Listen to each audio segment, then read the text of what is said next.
તારાપુર મોરજ ચીખલિયા વચ્ચે આવેલ કાંસનું ગરનાળું જેમાં ગમે ત્યારે પાણી ભેગું થાય તેવી આશંકા સેવાઈ રહી છે। તારાપુરમાં મોરજથી જૂના ચીખલિયા રોડ પરનું કાંસ વિભાગનું ગરનાળું ધોવાઈ ગયું હોવાનું માલુમ પડ્યું છે। હાલ એક તરફથી દિવાલ પાણીથી ધોવાઈ ગઈ છે અને બીજી તરફ અનેક રસ્તામાં ખાડા જોવા મળે છે। વરસાદી પાણીનો ભરાવો જોવા મળે છે। કાંસમાં પાણીની આવક વધે તો ગરનાળું ધોવાઈ જાય તો કોઈ નવાઈ નથી।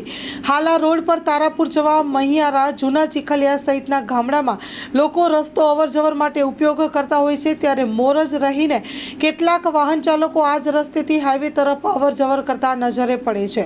સબ સ્ટેશન અને બાયોમેડિકલ વેસ્ટની કંપની પણ આવેલી છે।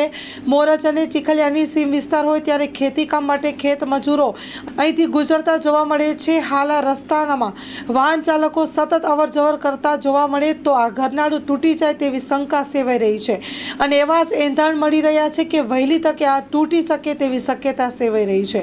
હાલમાં અવરજવર પણ વધી ગઈ છે, ત્યારે તંત્રને રજૂઆત કરી હોવા છતાં પણ રોડનું આ રિપેરિંગ કામ થયું નથી અને જૂનું ગરનાળું આજ દિન સુધી નવું બન્યું નથી। ત્યારે માંગ ઉઠી છે કે વહેલી તકે આ ગરનાળાને લોકો તકેદારીના ભાગરૂપે ધ્યાન રાખે અને તંત્ર દ્વારા યોગ્ય પગલાં લેવામાં આવે। Story report by Nandlal Bhanushali.